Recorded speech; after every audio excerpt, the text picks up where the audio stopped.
वंदनीय संत समाज,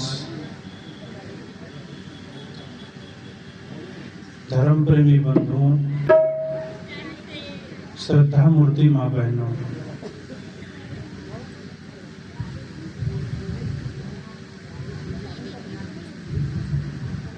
आप सब लोग एक बार हाथ उठा करके जयकारा लगाएं। सतगुरु कबीर साहेब की, संत समाज की, भक्त समाज की।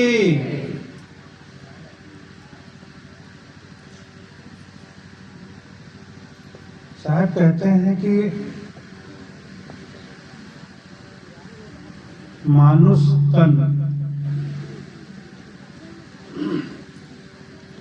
मानुष तन सद्गुरु मिलब, मोक्षः इच्छा होय। साहब इसमें 3 बात कहते हैं और हम लोग चर्चा करते हैं 3 पे। मनुष्य का तन, सद्गुरु का मिलना और मोक्ष की इच्छा होना। और ये तीनों चीज दुर्लभ है। मनुष्य का तन भी मिलना दुर्लभ है और सच्चे सद्गुरु का मिलना दुर्लभ है। मनुष्य का तन मिल जाता है, सद्गुरु का मिलना भी हो जाता है, तो मोक्ष की इच्छा महादुर्लभ हो जाती है।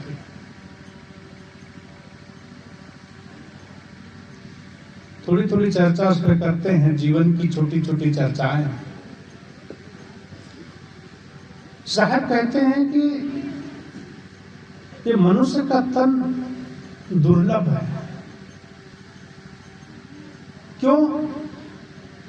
क्योंकि बड़ी भाग्य से मिलता है, और जो चीज बड़ी भाग्य से मिलती है उसको बहुत सही संजो करके रखना होता है,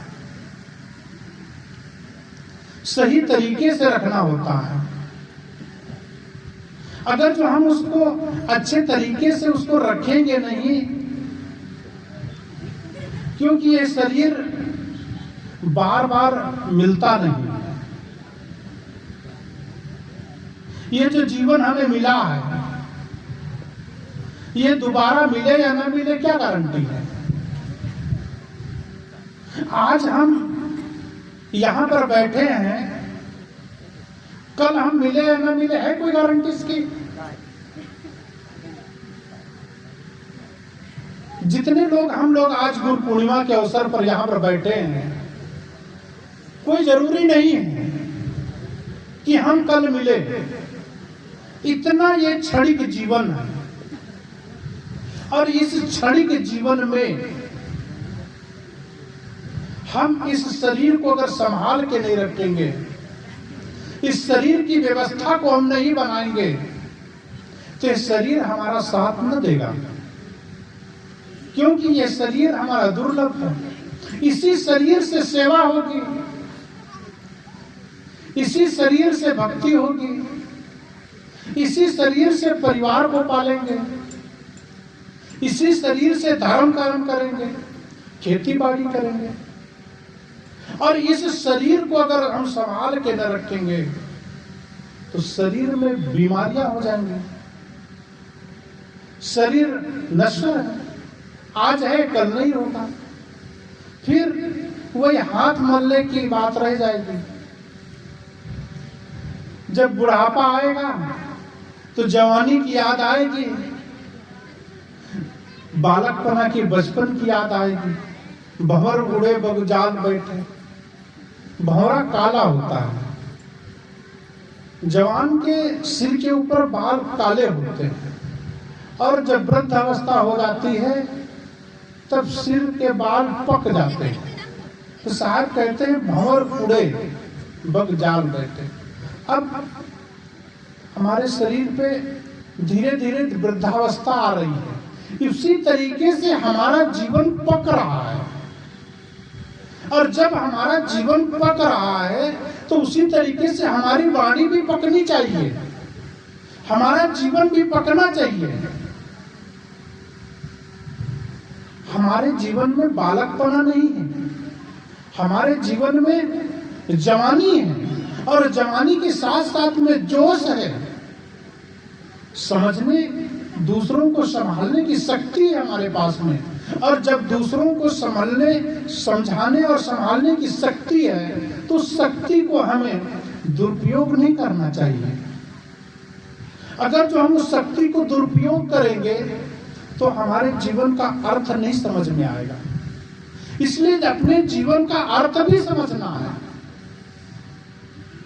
कि जो हमें गुरु की कृपा से मनुष्य का तन मिला है, नहीं तो पता नहीं कौन सी करनी हमसे बिगड़ जाती, जो अन्य खानियों में जन्म लेना पड़ता। वहां ना हम बोल सकते थे, ना हम सही ढंग से जी सकते थे, ना तो ये हमें सारे जो व्यंजन खाने को मिल रहे ये ना मिलते, पहनने के कपड़े ना मिलते, क्योंकि वो जो जानवर की जो खानी है वहां पर सिर्फ भोग भूमिका है। क्या है? भोग भूमिका।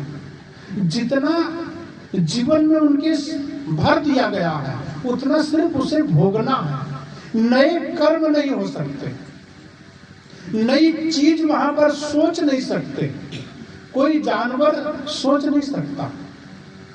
जितना जिस तरह से घड़ी की चाबी, पहले घड़ी चलती थी चाबी वाली, जितनी चाबी भर देते 24 घंटे के अलावा ऊपर नहीं चलती थी, उसके अंदर कमानी रहती थी उतनी चलती थी।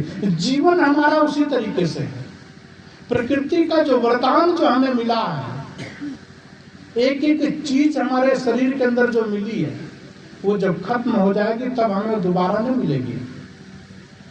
इसलिए जो प्रकृति का जो वरदान मिला है उसको हमें प्रयोग करना चाहिए, और हम प्रयोग करने के बजाय हम दुरुपयोग करना चालू कर देते हैं। इसलिए दुरुपयोग ना करें, अपने शरीर को संभाल करके रखें। बहुत सुंदर दांत मिले हैं, बहुत सुंदर शरीर मिला है, अंदर में भगवान परमात्मा खुदा गॉड अल्लाह अंदर में बैठा हुआ है, जिसे आप मानते हैं वह अंदर में प्रवेश करके बैठा हुआ है, हृदय के अंदर में गुफा में बैठा हुआ, सस्वरूप बैठा हुआ है। उसमें आप अगर जो दुर्व्यसन बीड़ी पीते हैं, धुआं अंदर ले जाते हैं तो उससे कष्ट होता है। आप सुंदर मोती से जैसे दांत हैं, आप अगर जो तंबाकू खाएंगे तो आपके दांत गंदे हो जाएंगे, निकोटीन नाम का जहर आपके अंदर जाएगा, और जाएगा तो फेफड़ा खराब होगा, और जब फेफड़ा खराब होगा तो खांसी आएगी, खांसी आएगी तो टीबी होगा, और टीबी होगी तो जीवन अस्त व्यस्त होगा। इसलिए जीवन को अस्त व्यस्त ना हो करके अपने जीवन को समझना है तो शरीर को संभालना पड़ेगा। तो मैं कह रहा था कि ये जो हमारा जीवन जो है ये कर्म भूमिका में है। जो कर्म भूमिका में है उसमें हम नए नए काम कर सकते हैं, नई सोच पैदा कर सकते हैं, सेवा कर सकते हैं, एक दूसरे का सहयोग कर सकते हैं, एक दूसरे से मिलन कर सकते हैं। ये पशुओं योनि में ऐसा नहीं है, और जहां पर पशु योनि में नहीं है तो उसकी बातें खत्म हो सकती। इसलिए सदगुरु कबीर साहब कहते हैं कि मानुष तन सदगुरु मिलब मोक्षम इच्छा। मनुष्य का तन जो हमें मिला है बहुत भाग्य से मिला है, उस भाग्य के तन मिला, और इतना बड़ा समाज, इतने सच्चे गुरु, इतने सच्चे आप सबके गुरु भाई संतों का साथ मिला, ये बहुत भाग्य की बात है। नहीं तो ऐसे ऐसे गुरु मिल जाते हैं जो व्यास गादी पर बैठते हैं और पान खाने का वो थूकने का अलग रखा जाता है, उतरते ही दुर्व्यसन करते हैं, बहुत सारे दुर्गुण उनके अंदर भरे होते हैं, लेकिन फिर भी गुरु का पद उन्हें मिला हुआ है। अपने जीवन को समझते ही नहीं कि मैं किस जीवन पर बैठा हूँ, किस गद्दी पे बैठा हूँ, और भगवान की बात कहते हैं, कथा सुनाते हैं, सत्संग करते हैं, जीवन की बात बताते हैं, हमारे जीवन के सुधार की बात बताते हैं और खुद बिगड़े हुए हैं। अगर जो हम बीड़ी पिए, कोई दुर्व्यसन करे और आपको बोले कि भैया ये बीड़ी पीना स्वास्थ्य के लिए हानिकारक है, तो आप उलट के जवाब दे सकते हैं कि शायद आप भी तो पीते हैं। इसलिए कहते हैं कि हम सुधरेंगे तो सारा संसार सुधर सकता है। सारा संसार सुधरे या न सुधरे, लोग सुधरे या न सुधरे, कम से कम मैं तो सुधरूं। मैं इस जगह पर बैठा हूं, मैं सुधरा हूं। अगर आप लोग भी उसी रास्ते पे चलेंगे, सदगुरु कबीर साहब के बताए हुए मार्ग पर चलेंगे, तो जरूर सुधरने का प्रयास करेंगे। वो आपका मार्ग प्रशस्त होता जाएगा। इसलिए हमारा जीवन, मनुष्य का जो तन है, ये कर्म भूमिका में है। इसमें संचित भी होते हैं, प्रारब्ध भी होते हैं और क्रियामान भी होते हैं। संचित, क्रियामान और प्रारब्ध, तीनों कर्म का जन्म होता है यहाँ पर। और वहां पर सिर्फ संचित, जो पहले के प्रारब्ध के जो भोग हैं, वो भोगों की भूमिका को निभाते निभाते तो जानवर वहां पर खत्म हो जाता है, वहां पर नए कर्म नहीं होते हैं। इसलिए हमारा जीवन कर्म भूमिका में है। हमें जो चीज मिला है उसको सही प्रयोग करना, लोगों के साथ में मिल बांट करके जीवन जीने की तमन्ना हमारे अंदर रहती है, तो हमारा जीवन सार्थक और शुद्धता से व्यतीत होता है। लेकिन गफलत में जीवन जीने वाला व्यक्ति कभी सुखी नहीं हो सकता। अपने जीवन को अगर हम समझेंगे नहीं तो हमें सिर्फ सुविधा मिल सकती है। आप लोगों के पास सिर्फ मोबाइल है, मोबाइल से सिर्फ सुविधा मिलती है, न कि सुख। ये माइक है, माइक से हमें आप तक आवाज पहुंचाने की हमें सुविधा मिल रही है, न कि सुख। बिस्तर बिछा हुआ है, सिर्फ बिस्तर बिछा हुआ है, उतना ही की सुविधा मिल रही है, ना कि उसके ऊपर सोने का सुख। जब आप बिस्तर के ऊपर चादर बिछा करके आप सोएंगे, तब सोने का सुख मिलेगा। इसलिए पूरा का पूरा जीवन, पूरी की पूरी रात बिस्तर बिछाने में ना, अभी तो सोने का सुख भी उतार, सोने का सुख भी अपने जीवन में उतारने का प्रयास करें। पूरा का पूरा जीवन हम सोचने में, वस्तुओं और व्यक्तियों का संग्रह और जखीरा बटोर करके जीवन में बहुत बड़ा खड़ा कर लेते हैं। हमें उससे प्रयोग करना चाहिए। इसीलिए सदगुरु कबीर साहब या अन्य संत लोग कहते हैं, संतोष संतोष सुख है, संतोष संतोष सुख है, रहा हो तो हृदय जुड़ा है। संत गुरुजन कहते हैं कि जितना आप काम कर रहे हैं उतने में परिश्रम करें। अधिक परिश्रम करने के बाद जो आपको उसका जो रिजल्ट मिले, उस रिजल्ट को आप भोगने में, उसको सुख लेने में आप समय व्यतीत करें। न कि पड़ोसियों का मकान एक मंजिल से आपका भी एक मंजिल है और पड़ोसी का मकान डबल हो गया है, उसकी दीवार खिसकाने में अपना मन मस्तिष्क अगर लगाओगे तो आपका समय भी बर्बाद होगा, आपका मन मस्तिष्क भी खराब होगा, जीवन भी बर्बाद होगा। लेकिन आपका जो एक मंजिल मकान है वो डबल मंजिल तक नहीं पहुंचेगा। हो सकता है कि आपकी सोच से आपका समय बर्बाद होगा, लेकिन बगल वाले का जो मंजिल है वो तीसरी मंजिल बन सकती है, लेकिन आपकी वो सिंगल ही रह सकती है। इसलिए प्यारे बंधुओं, आप किसी दूसरे को मत देखो। हाँ, दूसरे को देखना है तो उससे शिक्षा लेने का प्रयत्न करो, उससे शिक्षा लो, कि अगला भाई हमारा, अगला अमुक व्यक्ति के पास में इतना सारा धन संपत्ति है, वो कैसे कमाया, उससे जाकर के शिक्षा ग्रहण कर लो।